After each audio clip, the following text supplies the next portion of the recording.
आप बताओ। आप सबका यहाँ एआईसीसी हेडक्वार्टर्स में स्वागत है। आज हमारी ऑल इंडिया किसान कांग्रेस की कार्यकर्ताओं की, ऑफिस बेयरर्स की एक मीटिंग थी।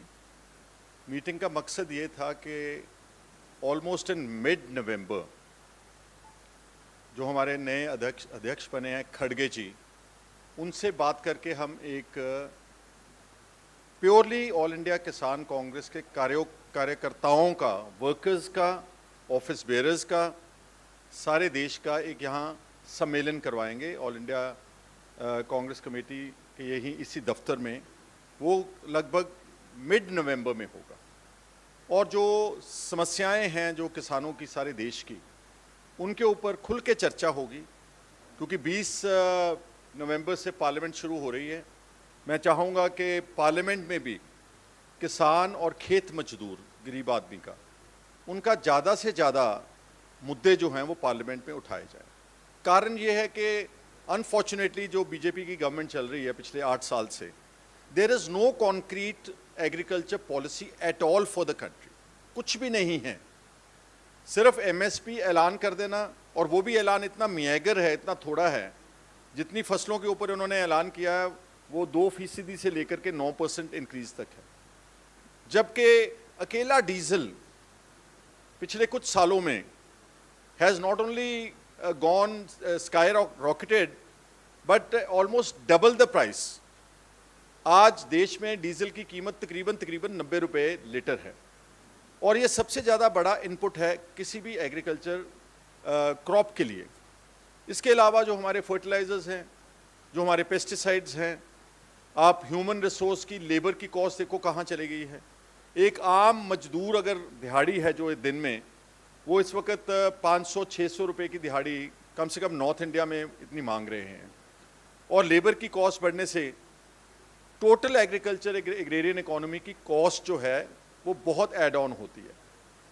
दूसरे इम्प्लीमेंट्स, इनपुट्स, ट्रैक्टर्स, मशीनरी, पहली बार है कि इस सरकार ने जो एग्रीकल्चर के इम्प्लीमेंट्स हैं, एग्रीकल्चर की इनपुट्स हैं, सारी चीज़ों के ऊपर जीएसटी लगा रखी है।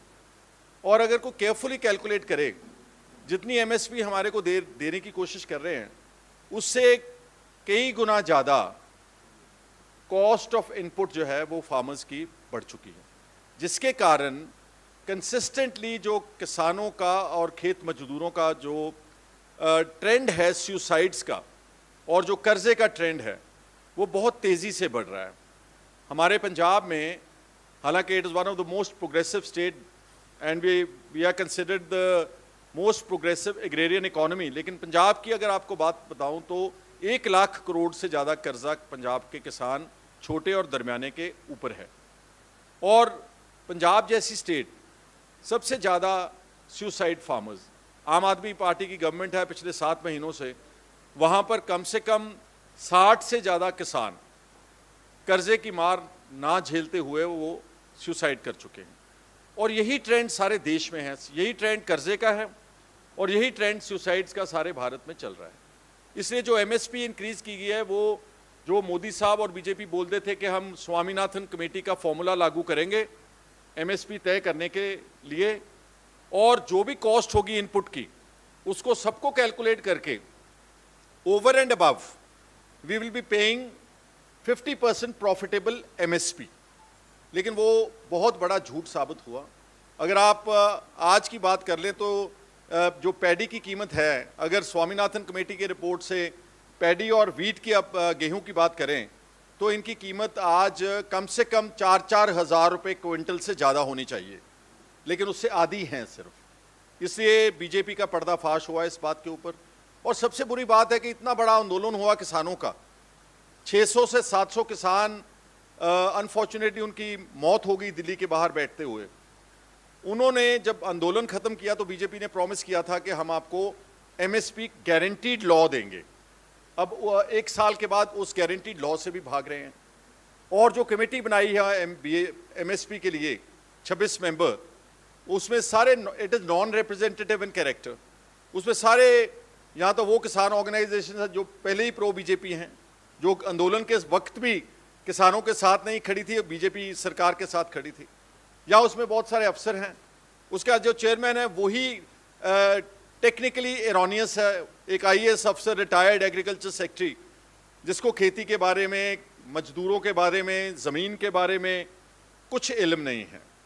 इसलिए वो जो एमएसपी की गारंटी लॉ को लेकर के भागे हैं, उस पर भी ये हम यहाँ जो हमारा किसान सम्मेलन होगा उसके ऊपर चर्चा होगी।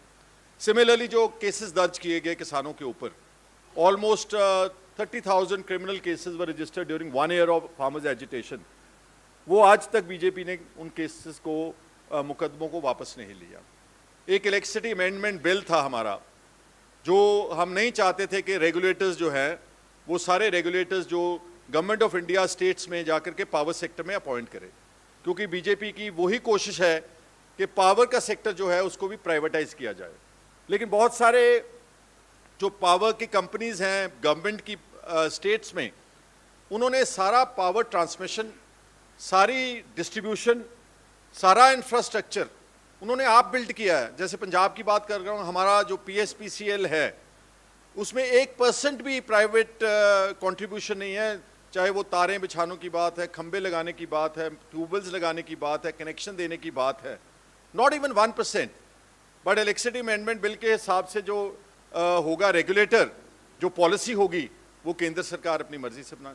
ये ना सिर्फ हमारे हकूक़ के ऊपर डाका है, लेकिन ये फेडरल ढांचे को कमज़ोर करने की जो कोशिश है बीजेपी की, उसको भी हम उसकी निखेधी करते हैं, उसको कंडेम करते हैं। लाइकवाइज अभी हाल ही में इन्होंने फैसला लिया है कि जो सरसों सबसे ऑर्गेनिक क्रॉप है इंडिया का, उसको हम जेनेटिकली इंजीनियर करके, मतलब कि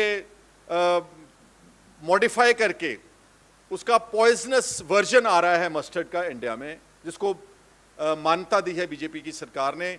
बहुत विरोध सारे देश में से किसानों ने, जो लोग धरती से जुड़े हुए हैं, जो ऑर्गेनिक फार्मिंग में और जो साफ़ सुथरी खेती में विश्वास रखते हैं, उन्होंने इसका कट्टर और बहुत सख्त विरोध किया। लेकिन यहाँ फिर बात कॉरपोरेट सेक्टर की आती है।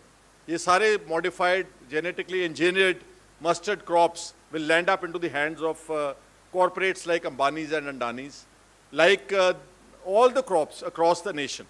हिमाचल प्रदेश में आप जाकर देखेंगे, जितना एप्पल का सारा क्रॉप है वो केवल एक अडानी कंपनी के पास है। वही कीमत तय कर रहे हैं कि उसकी कीमत कितनी होगी, वो फैसला करते हैं कि कब बेचना है, कितने का बेचना है।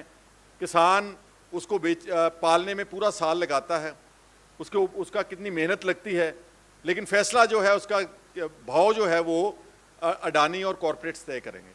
ये जो नीति है बीजेपी की, इसको आने वाले समय में इसको बदलना होगा। भारत जोड़ो यात्रा में मैंने जब कर्नाटका में बेलारी में राहुल जी से बात की, तो मैंने स्पेसिफिकली उनको ये थ्रस्ट दिया कि कहीं ना कहीं जो रूरल इंडिया है, जो हमारा भारत है, गाँव में रहता है, 60 से लेकर 70% उन लोगों की कोई बात नहीं हो रही इस देश में। सारी बात अर्बनाइजेशन की हो रही है, शहरों की हो रही है, मॉल्स की हो रही है, बिल्डिंग्स की हो रही है, हाईवेज की हो रही है, कॉन्क्रीट इंडिया की बात हो रही है। जो देश गांव में रहता है उसकी बात कोई नहीं कर रहा।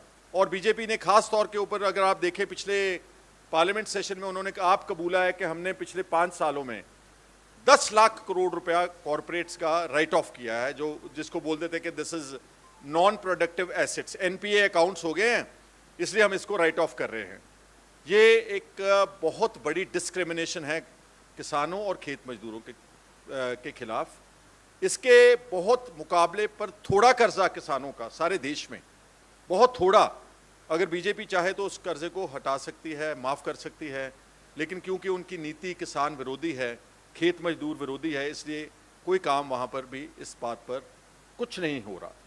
और ये सारी बातें हम तय करने के लिए हमने हमारी ऑल इंडिया किसान कांग्रेस का संगठन का एक किसान सम्मेलन जो रखा है, वो मिड नवंबर में हम डेट अनाउंस करेंगे। खड़गे जी से डेट लेकर के उनकी अध्यक्षता में ये सारा जो है वो बात यहाँ पर लेकर आएंगे। और मैं अर्बनाइजेशन की बात कर रहा था कि अगर क्या सारे देश को शहरों में लेकर आएंगे हम। हमारे शहर already according to international surveys जो अभी रिसर्च रिलीज हुई है, उसमें दुनिया के 30 सबसे गंदे शहर हैं जो, उनमें से 21 तो भारत में हैं। हमारे पास अभी तक आप दिल्ली के बाहर देखें कितने कूड़े के बड़े ढेर लगे हुए हैं चारों तरफ, चाहे वो मुकरबा चौक है, चाहे गाजीपुर बॉर्डर है, चाहे वो आगरा बॉर्डर है, चाहे वो राजस्थान बॉर्डर है। आप जाकर के देखें कि बहुत बड़े बड़े ढेर जो है कूड़े के, गंदगी के। और ये हमारा कैपिटल है। सारे देश में जो सॉलिड वेस्ट है अभी उसका प्रावधान, उसका कोई सोल्यूशन अभी तक सरकार नहीं निकाल सकी। तो आप चाहते हैं कि सारे भारत के गांव के लोगों को भी उठा करके शहरों में ले आए और गंदगी डालें और प्रदूषण और पोल्यूशन और गुर्बत और गरीबी। इसलिए जो हमने राहुल जी से बात की और उन्होंने प्रॉमिस किया है कि 2024 में जो हमारा मैनिफेस्टो बनेगा कांग्रेस पार्टी का, a large portion of the thrust both economically and socially will be given to the farmers and farm laborers of this country। इस उद्देश्य से हम अपनी इस तंजीम को आगे लेकर जाएंगे, बढ़ाएंगे। आज की मीटिंग के लिए हम अपने सारे जो आए देश भर से हमारे कार्यकर्ता और ऑफिस बेयरर्स, बहुत सारी स्टेट्स के चेयरमैन हैं, उनका सबका मैं धन्यवाद करता हूं और उम्मीद करता हूं कि हमारा जो सम्मेलन होगा it will start focus, it will start to get politics of India focusing on the issues of farmers and farm laborers। और once we are well entrenched, फिर आने वाले पार्लियामेंट के सेशन में जो ये इश्यूज मैंने उठाए हैं, जो किसानों के साथ ज्यादती हो रही है, अब आप देखें कि जो लैंड एक्विजिशन है दिल्ली में ही, ग्रेटर नोएडा में और दूसरी तरफ मानेसर के एरिया में, जो आप एक्सप्रेस हाईवेज के लिए ज़मीन इकट्ठी कर रहे हैं पंजाब में, बल्कि नॉर्थ इंडिया में जो जा रहा है दिल्ली जम्मू कटरा एक्सप्रेस वे, करोड़ों रुपए पर एकड़ की ज़मीन, वो उसको बोलते हैं पंजाबी में कौडियों के भाव, बिल्कुल थ्रो अवे प्राइस के ऊपर बीजेपी जो है वो किसानों को मजबूर कर रही है। मानेसर में भी धरना चल रहा है और नोएडा में भी किसान जो हैं वो बहुत परेशान हैं। तो आने वाले दिनों में हम उनको भी विजिट करेंगे, उनके इश्यूज़ को भी हाईलाइट करेंगे और उम्मीद करता हूं कि कांग्रेस एंसुइंग पार्लियामेंट सेशन में फार्मर्स के और फार्म लेबरर्स के इश्यूज़ को बहुत तेज़ी से उठा करके इस देश के जो बहुत गिनती 60-70% गाँव में रहने वाले लोग हैं उनका समाधान जो है वो निकाला जाएगा। आप सबका आज AICC में मीडिया कवरेज के लिए आने के लिए धन्यवाद। All right. Thank you.